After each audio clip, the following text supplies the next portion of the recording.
बच्चों, आज हम लोग एक महत्वपूर्ण टॉपिक इलेक्ट्रॉनिक विन्यास के विषय में अध्ययन करेंगे। आपको पता होगा कि इलेक्ट्रॉन परमाणु के घटक होता है। परमाणु के घटकों में इलेक्ट्रॉन, प्रोटॉन, न्यूट्रॉन होते हैं। इसके पहले वाले वीडियो में अच्छे ढंग से परमाणु को समझाया गया है। परमाणु की संकल्पना सबसे पहले यूनानी दार्शनिक, वैज्ञानिक डेमोक्रिटस व भारतीय महर्षि कणाद ने दी थी। इसके बाद कई वैज्ञानिकों ने परमाणु के विषय में विस्तृत जानकारी दी, लेकिन कुछ कमियों के कारण खोज जारी रही, जिस पर सबसे पहले जॉन डाल्टन का परमाणु सिद्धांत आया था। अब थोड़ी जानकारी कुछ वैज्ञानिकों के सिद्धांत के विषय में जान लेते हैं। इसके बाद इलेक्ट्रॉनिक विन्यास करेंगे। पहला, डाल्टन का परमाणु सिद्धांत। परमाणु अविभाजित है, ये डाल्टन के द्वारा बताया गया, लेकिन अब यह सिद्ध हो गया कि परमाणु के खंड भाग होते हैं। इसलिए यह थ्योरी कमी के कारण आगे दूसरे वैज्ञानिक थॉमसन परमाणु मॉडल दिए। इन्होंने थॉमसन परमाणु मॉडल दिए, लेकिन इनमें भी यह कमी रह गई। इन्होंने यह नहीं बताया कि धनात्मक आवेश ऋणात्मक आवेश का किस प्रकार बांध कर रखते हैं। नाभिक के बारे में इन्होंने कुछ नहीं बताया। इसके बाद अगले वैज्ञानिक जो रदरफोर्ड थे वो दिए थे, लेकिन उनमें जो कमियां थी, इलेक्ट्रॉन नाभिक के चारों ओर चक्कर लगाते रहते हैं, इन्होंने बताया, लेकिन इसके अस्थायित्व को नहीं समझाया जा सका। इलेक्ट्रॉनों का वितरण भी ये नहीं बता पाए थे। इसके बाद नील्स बोर का परमाणु मॉडल आया। इनके द्वारा इलेक्ट्रॉन नाभिक के चारों ओर भिन्न भिन्न कक्षाओं में वृत्ताकार पथ पे गति करते हैं। भिन्न भिन्न कक्षाओं के ऊर्जा का स्तर भी भिन्न भिन्न होता है। नाभिक के पास वाली कक्षा के ऊर्जा का स्तर सबसे कम और नाभिक से दूर वाली कक्षा का सबसे अधिक ऊर्जा स्तर होता है। परमाणु एक धनावेशित नाभिक होता है। नाभिक के चारों ओर घूमने वाले इलेक्ट्रॉन केवल निश्चित कक्षाओं में ही घूर्णन करते हैं। नाभिक से प्रारंभ करके इन कक्षाओं को 1, 2, 3, 4 आदि अंकों या KLMN आदि अक्षरों से प्रदर्शित करते हैं। इन कक्षाओं को कोष भी कहते हैं। जो नाभिक के बगल में कक्षाएं बनना शुरू हो जाती हैं उनको कोष भी कहते हैं। किसी कक्षा में इलेक्ट्रॉनों की अधिकतम संख्या 2n² हो सकती है। n नेचुरल नंबर से है, नंबर जो भी हो 1, 2, 3। तो पहली कक्षा में यहाँ बताया गया है आपको, कक्षा 1, 2, 3, 4, 5 ऐसे होती है। K, L, M, N, O भी हो सकती है। तो इसमें पहली कक्षा में जो K कोष होता है, चाहे एक कक्षा बोलो या K कोष बोलो, इसमें 2 गुणते n का मान 1। पहली कक्षा है इसलिए 1 लेंगे तो 1 का स्क्वायर 1 होता है, तो 2 1 के 2। तो नाभिक के बगल वाली कक्षा में 2 इलेक्ट्रॉन होंगे। दूसरी कक्षा यल कोष कही जाती है और इसमें n की जगह 2 लेंगे तो 2 का स्क्वायर हो जाएगा, तो 2 दूना 4, 4 दूना 8। इसका मतलब कि दूसरी कक्षा में 8 इलेक्ट्रॉन होते हैं, दूसरे कोष में 8 इलेक्ट्रॉन होते। देखिए ये नाभिक है, तो पहली कक्षा में ये जो नाभिक के बगल बताया गया पहली कक्षा, इसमें 2 इलेक्ट्रॉन से ज़्यादा नहीं हो सकते, केवल इसमें 2 इलेक्ट्रॉन होते हैं बस।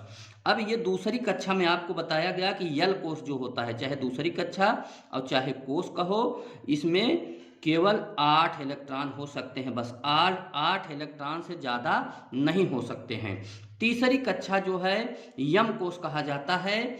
इसमें देखिए 2n², केवल परमाणु इतने ही रह सकते हैं, इलेक्ट्रॉन परमाणु नहीं, इलेक्ट्रॉन इतने ही रह सकते हैं। तो 2 और n की जगह 3 लिखे तो 3 त्रिका 9, तो 2 9 18। तीसरी कक्षा में या तीसरे कोष में, ये पहला कोष था 2 इलेक्ट्रॉन, दूसरे में 8, तीसरे कोष में ये बताया जा रहा है केवल 18 इलेक्ट्रॉन रह सकते हैं बस। इसके बाद आता है चौथा कक्षा। चौथी कक्षा या फिर यन कोष कहते हैं। इसमें देखिए 2 गुणते 4 का स्क्वायर, 4 चौक 16, 16 दूना 32। चौथे कोष में 32 इलेक्ट्रॉन रह सकते हैं, इससे ज़्यादा नहीं हो सकते। पांचवी कक्षा भी आप ले सकते हैं जिसको ओ कोष कहा जाता है। यहाँ 2 गुणते 5 का स्क्वायर करेंगे तो 5 25, 25 दूना 50। पांचवी कक्षा में 50 इलेक्ट्रॉन से ज़्यादा नहीं हो सकते हैं। अब जो हम पढ़ें इसके अनुसार प्रत्येक कोष में अधिक से अधिक, पहली कक्षा में 2, दूसरी कक्षा में 8 इलेक्ट्रॉन, तीसरी कक्षा में 18 इलेक्ट्रॉन, चौथी कक्षा में 32 इलेक्ट्रॉन, पांचवी कक्षा होगी तो 50 इलेक्ट्रॉन रह सकते हैं। देखिए यहाँ खूब अच्छे ढंग से बताया गया है, आपको पहले इसके वीडियो में बताया गया है कि ये नाभिक होता है। नाभिक में प्रोटॉन और न्यूट्रॉन होते हैं। इसको एटॉमिक वेट भी कहते हैं। परमाणु भार जो इनका योग होता है वो परमाणु भार के बराबर होता है। ये नाभिक है। इसके बाद परमाणु क्रमांक को आपको बताया गया था। जो भी तत्व का परमाणु क्रमांक होता है वही इलेक्ट्रॉनों की संख्या होती है। जो परमाणु क्रमांक तत्व का परमाणु सीरियल होगा परमाणु का, वही इलेक्ट्रॉनों की संख्या होती है और वही प्रोटॉनों की संख्या होती है। यही इलेक्ट्रॉनों की संख्या का हमें वितरण करना है। यहाँ हम तत्वों को परमाणु क्रमांक लेकर उसका इलेक्ट्रॉनिक विन्यास करके आपको दिखा रहे हैं। पहला है हाइड्रोजन, प्रतीक आप जानते हैं H, और ये परमाणु क्रमांक ही इलेक्ट्रॉनों की संख्या होती है। तो हाइड्रोजन में 1 इलेक्ट्रॉन होता है जिसको हम देखिए इस ढंग से, यहाँ देखिए ये ऐसे बना लिए हैं। इसमें देखिए 1 इलेक्ट्रॉन है तो पहली कक्षा में 2 इलेक्ट्रॉन हो सकते हैं। तो यहाँ हम पहली कक्षा में यहाँ इसको 1 इलेक्ट्रॉन दिखा दिए हैं। दूसरा है हीलियम दूसरे नंबर पे है। तो परमाणु क्रमांक ही इलेक्ट्रॉनों की संख्या होती है। तो पहली कक्षा में आपको बताया गया है के कोष में 2 इलेक्ट्रॉन रह सकते हैं, इससे ज़्यादा नहीं रह सकते हैं। तो हीलियम को बनाने के लिए तो पहला नाभिक हो जाता है। नाभिक पहली कक्षा में हीलियम में 2 इलेक्ट्रॉन है, परमाणु क्रमांक 2 है, तो इसमें 2 इलेक्ट्रॉन है। तो दोनों इलेक्ट्रॉन को आप यहाँ ऋण 4 से दिखा सकते हैं या ई लिख सकते हैं, क्योंकि इलेक्ट्रॉन के ऊपर ऋण चार्ज होता है। तो पहली कक्षा जो के कोष होती है उसमें 2 इलेक्ट्रॉन आप रख सकते हैं, 2 से ज़्यादा नहीं रह सकते। तो हीलियम में 2 इलेक्ट्रॉन होते हैं और दोनों को आप ऐसे दिखा सकते हैं। तीसरा है लिथियम का परमाणु क्रमांक है 3। आपको पता है कि के कोष में केवल 2 इलेक्ट्रॉन रख सकते हैं। इसके बाद एल कोष हो जाता है, तो इसमें 3 है तो पहले में 2 रख दिए तो एल में 1 चला गया। तो ये 3 परमाणु क्रमांक है, इसको जो है इस ढंग से इलेक्ट्रॉनों का वितरण कर देते हैं। तो चौथा है बेरिलियम का परमाणु क्रमांक होता है 4। इसका मतलब इलेक्ट्रॉनों की संख्या भी 4 हो गई। तो ये पहले में 2 रख देंगे, इसके बाद उसके दूसरी कक्षा में यल कोष में 2 रख देंगे। फिर पांचवा है बोरान, इसमें 5 इलेक्ट्रॉन होते हैं। तो पहली कक्षा में 2, केवल 2 से ज़्यादा नहीं कर सकते, और दूसरे में 8 से ज़्यादा नहीं कर सकते। तो बोरान 5 है तो पहली कक्षा में हम 2 रख दिए और इसके बाद दूसरी कक्षा में 3। इसको हम यहाँ फिगर से आपको फिर से दिखा दे रहे हैं। ये नाभिक हो गया। इसके बाद पहली कक्षा में 2 इलेक्ट्रॉन हो गए। आपका हम बोरान का बता रहे हैं, बोरान का ये अब दूसरी कक्षा बना लीजिए आप ऐसे। इसमें पहले में 2 हो गए, इसका परमाणु क्रमांक है 5, इलेक्ट्रॉनों की संख्या 5 है, तो पहले में 2 बनाए और दूसरे में जो है 3 बना दीजिए। के में 2 और यल में 3। ये 5 परमाणु क्रमांक जो होता है वही इलेक्ट्रॉनों की संख्या है। और इलेक्ट्रॉनिक विन्यास ये बोरान का आपका ऐसे ही होगा। फिर आगे है कार्बन में परमाणु क्रमांक है 6, तो इलेक्ट्रॉनों की संख्या हो गई 6। तो पहले कक्षा में 2 इलेक्ट्रॉन और इसके बाद दूसरी कक्षा में यल कोष में 4 इलेक्ट्रॉन रख देंगे। इसके बाद नाइट्रोजन है, इसमें 7 इलेक्ट्रॉन होते हैं, परमाणु क्रमांक 7 है, तो वही इलेक्ट्रॉनों की संख्या है। तो पहली कक्षा में 2, इसके बाद दूसरी यल कोष में जो है 5 इलेक्ट्रॉन हो जाएगा। ऑक्सीजन पहले में 2, दूसरे में 6 हो जाएगा। फ्लोरीन 9, इलेक्ट्रॉनों की संख्या 9, तो पहले में 2, दूसरे में 7 हो जाएगा। नियान 10 होता है, इसमें देखिए पहली कक्षा में 2, और दूसरी कक्षा में 8। अब देखिए दूसरी कक्षा यल कोष में 8 से आगे नहीं जा सकता है, यही समस्या है कि पहली में 2, दूसरी में 8, तीसरी में 18, चौथा में 32, पांचवें में 50, इससे ऊपर आप नहीं ले जा सकते। अगला देखिए सोडियम है। सोडियम का परमाणु की संख्या है 11, तो इलेक्ट्रॉनों की संख्या हो गई 11। इसमें पहले कक्षा में 2 दिखा देंगे, के यल में 8 और यम में 1। इसको देखिए हम फिगर से दिखा देते हैं, तीसरी कक्षा भी इसमें। ये पहले नाभिक हो जाता है, ये नाभिक हो गया। इसके बाद पहली कक्षा में 2 इलेक्ट्रॉन, ये 2 हो गए। दूसरी कक्षा में 8, दूसरी कक्षा बना लेंगे ऐसे आप,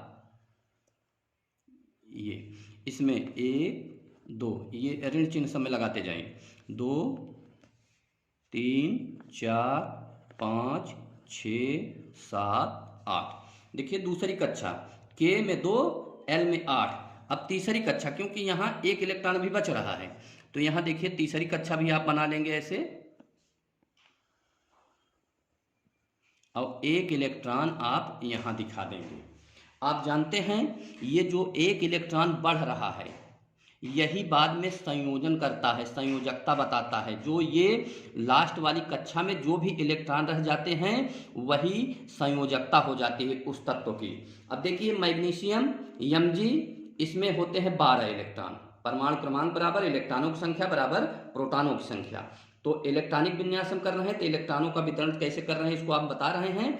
तो मैग्नीशियम 12, तो पहली कक्षा में 2, दूसरी में 8, तीसरी में 2 बच रहा है तो 2 रख दीजिए। इसके बाद ऐसे एल्युमिनियम का हो जाएगा 2 8 3, क्योंकि ये परमाणु क्रमांक 13 है तो इलेक्ट्रॉनों की संख्या 13। अगला है 14 सिलिकॉन, तो सिलिकॉन परमाणु क्रमांक 14, इलेक्ट्रॉनों की संख्या 14। तो पहले में 2, दूसरे में 8 और तीसरे में 4, क्योंकि तीसरे में आप 18 से ज़्यादा नहीं रख सकते हैं, तो इस प्रकार से इसको आप रख देंगे। देखिए ये क्लोरीन परमाणु लिए हैं, तत्व लिए हैं। क्लोरीन में परमाणु क्रमांक क्लोरीन का 17 है, इसमें इलेक्ट्रॉनों की संख्या भी 17 है। तो इसका वितरण आप कैसे करेंगे, आपको बताया गया है कि पहली कक्षा में 2 इलेक्ट्रॉन, पहली कक्षा में 2 इलेक्ट्रॉन रख सकते हैं, तो ये 2 हो गया। दूसरी कक्षा में 8, 2 8 10 और 7 बचा तीसरी कक्षा में 7, तो 2 हो गया पहली कक्षा में के कोष में। अब एल में 2 3 4 5 6 7 8, ये 10 इलेक्ट्रॉनों का वितरण हो गया। अब हम 7 इलेक्ट्रॉन बच रहे हैं, 7 ऊपर तीसरी कक्षा में दिखाएंगे। के एल एम 1 2 3 4 5 6 7।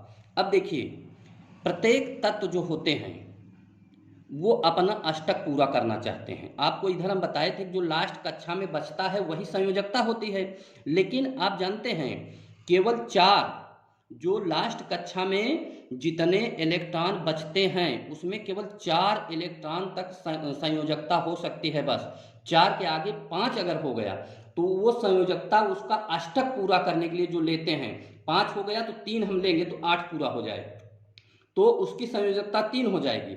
इसमें देखिए ये लास्ट में 7 है तो इसकी संयोजकता हम 7 नहीं कहेंगे, इसकी संयोजकता हम 1 कहेंगे, क्योंकि यदि 1 इलेक्ट्रॉन यह पा जाए तो इसका अष्टक पूरा हो जाए। अब आप जानते हैं अस्थाई होने के लिए, प्रत्येक तत्व अस्थाई होने के लिए वो संयोजन करते हैं, अपना अष्टक पूरा करते हैं। अगर अष्टक पूरा हो जाता, अष्टक मीन्स 8 इलेक्ट्रॉन लास्ट कक्षा में बनाते हैं, वो लास्ट कक्षा में 8 इलेक्ट्रॉन। तो यदि यहाँ अष्टक पूरा हो जाता है उनका तो वह तत्व अस्थाई हो जाता है। तो आप ये समझिए यदि लास्ट कक्षा में 4 तक है तो उसकी संयोजकता 4 बताई जाएगी, लेकिन यदि लास्ट कक्षा में 5 इलेक्ट्रॉन हो गया तो वो 3 लेगा, तब देगा नहीं क्योंकि संख्या 5 ज़्यादा है उसके पास, तो 3 लेगा। अब जो लेता है वो ऋणात्मक हो जाता है, लेने के बाद ये ऋणात्मक हो जाएगा क्योंकि लोनर हो जाएगा, ये लोन ले लिया, 3 इलेक्ट्रॉन लेगा तो इसकी संयोजकता 3। जिसके लास्ट में 6 है तो वो 2 इलेक्ट्रॉन लेगा तो उसकी संयोजकता 2 हो जाती है। अब देखिए क्लोरीन है, इसके लास्ट में 1 इलेक्ट्रॉन कम है, एक इलेक्ट्रॉन कम है, इसलिए इसकी संयोजकता, क्लोरीन की संयोजकता 1 हो जाती है। ये आपको ध्यान रखना है। संयोजकता 4 के आगे जाएगा तो तत्व वो लेगा, और यदि 4 से नीचे रहेगा, 1 इलेक्ट्रॉन बढ़ रहा है तो वो देगा, 2 इलेक्ट्रॉन बढ़ रहा है तो देगा, लेकिन 3 बढ़ रहा है देगा, लेकिन यदि वो 4 से ऊपर गया तो वो लेगा, और जो लेगा वो ऋणी होता है, और जो देता है, जैसे आप सोडियम में देखे थे, ये सोडियम था, सोडियम में देखे थे आप, तो ये प्लस हो जाएगा, क्योंकि ये सोडियम 1 इलेक्ट्रॉन यहाँ से हटाकर इसको दे देगा, तो यहाँ इसका भी अष्टक पूरा हो जाएगा, और इसका भी अष्टक, देखिए इसके पहले 2 था, 8 था, इसमें 11 था, तो ये 2 है ही है। अब लास्ट वाले में 8 बचा, क्योंकि 1 ये दे दिया, तो यही संयोजकता होती, जो दे दिया तो इसकी भी संयोजकता 1 है और इसकी भी संयोजकता 1 है। तत्व एक दूसरे से अपने संयोजन क्षमता के अनुसार ही मिलते हैं, लेकिन ये सोडियम प्लस होगा और ये क्लोरीन माइनस होगा। अब हम लोग इलेक्ट्रॉनिक विन्यास दूसरे मेथड से अफबाउ सिद्धांत के द्वारा करेंगे। देखिए इसको कैसे करते हैं हम लोग, उसमें हम लोग पढ़े हैं कि पहले इसके जो पढ़े हम, के कोष होता है, एल होता है, एम होता है, एन होता है, इतने कोष होते हैं। इसके पहले हम पढ़े इलेक्ट्रॉनिक विन्यास, इलेक्ट्रॉनों का वितरण हम इसी कोष के आधार पे किए कि इसमें 2 इलेक्ट्रॉन रख सकते हैं, और इसमें 8, इसमें 18 और इसमें 32। इससे ज़्यादा इन कोषों में पहली कक्षा, दूसरी कक्षा, तीसरी कक्षा, चौथी कक्षा में इससे ज़्यादा इलेक्ट्रॉन नहीं हो सकते। लेकिन अफबाउ सिद्धांत जो दिया गया वो बताया गया कि ये जो कोष होते हैं इनमें उपकोष भी होते हैं। तो के में जो है एस उपकोष बताया गया कि यस उपकोष होता है, और यस उपकोष में केवल 2 इलेक्ट्रॉन हो सकते हैं। ये जो उपकोष एस होता है इसमें 2 इलेक्ट्रॉन हो सकते हैं पहले कोष में। दूसरा जो एल बताया गया था, इसमें बताया गया कि यस और पी 2 उपकोष होते हैं, तो एस में 2 इलेक्ट्रॉन होते हैं और पी में 6 इलेक्ट्रॉन होते हैं। ये दूसरा कोष अब उपकोष के द्वारा हम लोग भरेंगे। इलेक्ट्रॉनों का वितरण जो पहले पढ़े हैं वो तो दूसरी चीज है, इसको जो हम पढ़ रहे हैं इससे बड़े परमाणु क्रमांक वालों को भी हम बहुत अच्छे ढंग से इनका इलेक्ट्रॉनिक विन्यास कर लेंगे। देखिए तीसरा होता है यम कोष। यम कोष में 3 उपकोष होते हैं, एक होता है यस, एक होता है पी और एक होता है डी। तो यस में 2 इलेक्ट्रॉन रख सकते हैं, पी में 6 इलेक्ट्रॉन रख सकते हैं और डी में 10 इलेक्ट्रॉन रख सकते हैं। और अगला होता है जो चौथा कोष एन कोष होता है, उसमें 32 इलेक्ट्रॉन होते हैं। इसमें 4 उपकोष होते हैं, एस पी डी एफ। तो इस एस में 2 इलेक्ट्रॉन, पी में 6 इलेक्ट्रॉन, डी में 10 इलेक्ट्रॉन और एफ में 14 इलेक्ट्रॉन। यदि इन कोषों में आप ये जो कोष थे, के में 2, एल में 8, एम में 18, एन में 32, अब यदि इन उपकोषों को भी देखेंगे आप, उपकोषों को देखेंगे तो भी 2, पहली कक्षा में 2 ही इलेक्ट्रॉन आएंगे, दूसरी कक्षा में 2 और 6 8 ही इलेक्ट्रॉन आएंगे, तीसरी कक्षा में देखेंगे तो 2 और 6 8 और 10 18 ही इलेक्ट्रॉन आएंगे, और चौथी में 32 इलेक्ट्रॉन, चौथे कोष में 32 इलेक्ट्रॉन आएंगे। देखिए इसको हम लोग कैसे बनाते हैं, पहले देखिए 1s2, s2 इसलिए लिखा गया कि s में s पहले उपकोष में 2 ही इलेक्ट्रॉन हो सकते हैं। तो आप इसको केवल ये फिगर ध्यान रखिए कि ये किस ढंग से बनाया गया है। यदि आप इसको अच्छे ढंग से याद रखें तो किसी भी तत्व का, किसी भी परमाणु क्रमांक का इलेक्ट्रॉनिक विन्यास करने में आपको कोई दिक्कत नहीं होगी। इलेक्ट्रॉन जो भी रहेंगे, जो भी तत्व रहेगा उसका परमाणु क्रमांक आपको मालूम रहेगा, तो इसके ढंग से आप बहुत अच्छे ढंग से इलेक्ट्रॉनिक विन्यास कर लेंगे। तो देखिए ये पहले 1s2 होता है, दूसरी कक्षा में 2s2 2p6, तीसरी होती है 3s2 3p6 3d10, चौथा 4s2, s ये चौथा है लेकिन s जहां रहेगा उसमें 2 ही इलेक्ट्रॉन, p में 6 ही इलेक्ट्रॉन, d में 10 ही इलेक्ट्रॉन और f में 14 इलेक्ट्रॉन। तो चौथे में 4s2 4p6 4d10 4f14, और पांचवें में 5s2 5p6 5d10 5f14, छठे में 6s2 6p6 6d10, सातवें में 7s2 7p6। इसको देखिए लेंगे कैसे आप, जैसे जब किसी तत्व का, अभी हम उदाहरण सहित आपको दिखाएंगे, यहाँ से ऐसे शुरू, पहले 1s2 आएगा, इसके बाद आप ऐसे वापस चले जाएंगे, फिर अगले में 2s2 आएगा, फिर यहीं से ऐसे वापस जाएंगे आप, फिर ये 2p6 3s2, फिर यहीं बीच से वापस जाएंगे 3p6 4s2, फिर ऐसे बीच से जाएंगे 3d10 4p6 5s2, फिर ऐसे जाएंगे आप, ऐसे ऐसे आएंगे, फिर ऐसे जाते हुए ऐसे ही इलेक्ट्रॉनिक विन्यास करना है आपको। देखिए हम सोडियम तत्व ले रहे हैं, सोडियम है, इसका परमाणु क्रमांक 11 होता है, आपको पता है। और जो पहले आप सीखे हैं उस ढंग से ये 2 8 1 2 8 10 और 1 11। लेकिन इसको आप बाउ के सिद्धांत से कैसे लेते हैं, देखिए पहले हम 1s2 लेंगे, 1s2, यहाँ 1s2 लिख दिए, इसके बाद 1s2 हो गया तो ये 2s2 लिखे, 2s2 लिख दिए। अब 2s2 लिखे तो यहाँ आपको बताया गया है कि यहाँ से आप जाएंगे 2p6, यहाँ 2p6 लिखे। अब इसके बाद ये 3s2 जो यहाँ से आ रहा है वही लेंगे, 3s2, यस में 2 इलेक्ट्रॉन हो सकते हैं, उससे ज़्यादा नहीं। तो देखिए पहले में s2 2 इलेक्ट्रॉन और दूसरे में s2 और ये p6 8 8 2 ये 8 हो गया, ये 2 10। तो दूसरे में ये यस जो 3s है इसमें 1 इलेक्ट्रॉन लेंगे, 2 हम ले सकते हैं लेकिन यहाँ एक ही है तो इसको हम 3s1 कह देंगे। तो आप बाउ के अनुसार 1s2 2s2 2p6 3s1 आपको 11 गिन लेना है, 2 2 4 6 4 10 1 11। अगर 12 होता तो यहाँ 2 कर देते आप, और 13 होता तो यहाँ 3 नहीं करना है, यस में 2 ही रखना है। अब हम कैल्शियम लेते हैं, कैल्शियम का परमाणु क्रमांक है 20 और इसका इलेक्ट्रॉनिक विन्यास देखिए 2 8 8 2। अभी आप लोग सोचेंगे कि यहाँ 8 था तो यहाँ 8 क्यों नहीं, यहाँ 10 रख सकते हैं, लेकिन देखिए ऐसा नहीं होता है, इसमें कुछ रूल्स हैं। उस रूल्स को कैसे हम फॉलो करेंगे, देखिए ये इलेक्ट्रॉनिक विन्यास आप बाउ के सिद्धांत से इसको आप अच्छे ढंग समझ जाएंगे।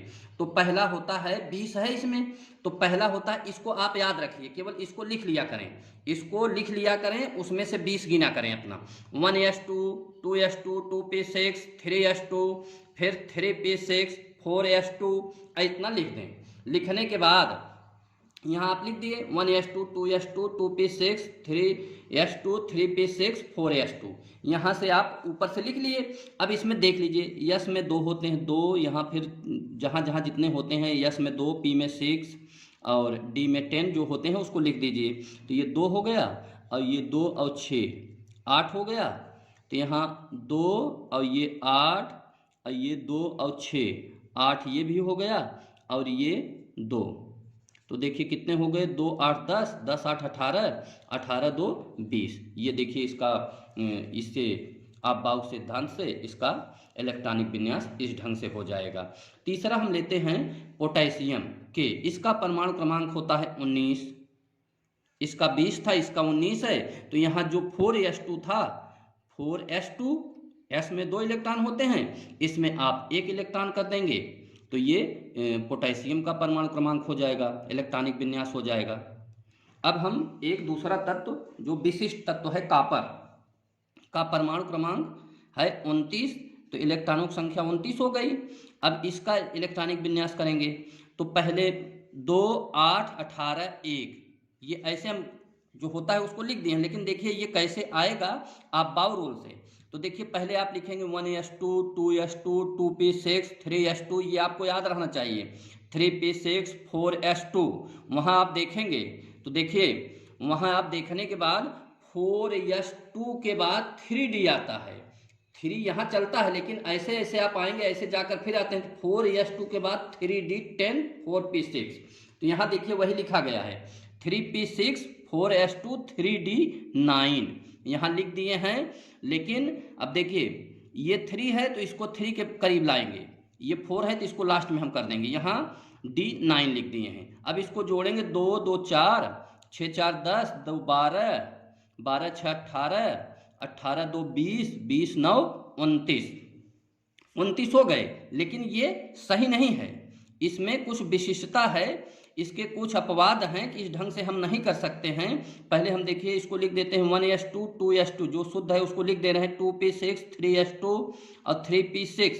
अब देखिए ये 3 वाले में का है, ये 3 वाले में है ये 3d9, लेकिन हम 9 नहीं लिखते हैं। देखिए जब लास्ट में 9 और 4 बचे, ये अपवाद है, जब कभी लास्ट में यदि 9 या 4 बचता है तो उसमें आप 1 बढ़ा कर लिखेंगे, क्योंकि इलेक्ट्रॉनिक विन्यास में ऐसा नहीं लिखा जाता, 9 यहाँ नहीं लिखा जाता। तो देखिए ये जो 9 था यहाँ 3d9 था, तो इसको हम 3d10 कर दिए। ये बढ़ा कहाँ से, यहाँ 4s2 था, s2 था, तो यहाँ 2 में हम 1 कर दिए, यहाँ 1 इसमें से कम करके हम यहाँ बढ़ा दिए।